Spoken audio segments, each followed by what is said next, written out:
Hello, I'm Lisa D'Amico, the curator of the Rockefeller Gallery, and I have the pleasure today of speaking to artist Doris Mady. Doris, it is lovely to speak with you, and you are in the upcoming Timeless Blooms exhibit, and you have wonderful pieces in this exhibit that I'd love to know more about.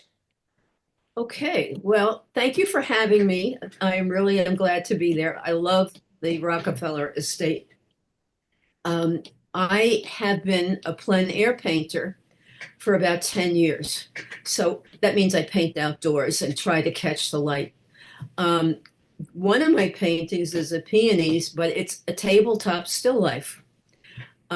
And it was one of my first florals that I ever did and I was challenged by it in effect because it's white, and I love to paint white things, snow, gowns, whatever. So this was a challenge for me, but I am pleased with the way it came out. And of course, if you're looking at white, there's a lot more colors in it than white.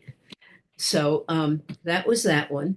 And then the other one, which is called Ridgefield Path, literally, I was in Ridgefield coming out of a gallery, and along the pathway, there were flowers that were planted there. And I liked the play of the light and the darks against the brighter colors. And I took a picture of it, and I painted that in the studio because I wasn't prepared. I just was walking along the path when I saw that. So, and I liked, well, for me, I like the dark of the shadow versus the sun behind the plants that are just peeking through. And then, of course, the colors of the flowers, the yellows and all that. So, those are my two paintings. Doris, when I look at your work, I'm always struck immediately by you have a magical use, like you just said, of light. Light colors, but also sunlight, artificial light. It makes your work, it gives it a glow that I'm fascinated by. Is this something that you developed over time, or is this part of the aesthetic you've always had? Well, I was an artist even in grade school. I used to do the geography maps and those kinds of things in third grade. But I quit my job about 8 years ago because I hadn't been painting. I was an art director, and I I screwed around for about 8 months because I was afraid to paint.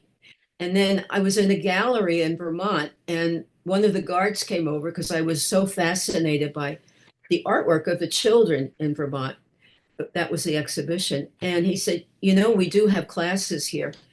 So I looked up their classes, and there was a man there that painted the way I want to paint. And what he uses is the Dumont palette, which was taught at this Art Student League by a man who worked there for like 40 years. And basically, um, it's those lighter colors. And he taught us how to use those colors. And the reason, well, there's something called the Dumont palette, which I just mentioned, but we have a little contraption that we mix our paints up in because we're outdoors and we're light changes in an hour. So you have to paint fast. So you're kind of pre-mixing your paints, and uh, that's what I like the most. And I find if I'm getting lazy and I don't want to mix all those paints, I don't do it, and my paintings don't have that vibrance.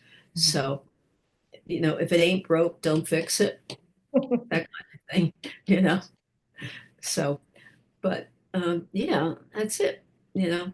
Well, thank you. It's been wonderful talking to you. And for everybody listening, I highly recommend that you see more of Doris's work. Please go to her website. I'll include that information and also follow her on social media because her work will brighten your day. I look Oh, forward to it and I just love to see what you're working on. Thank you so much, Doris.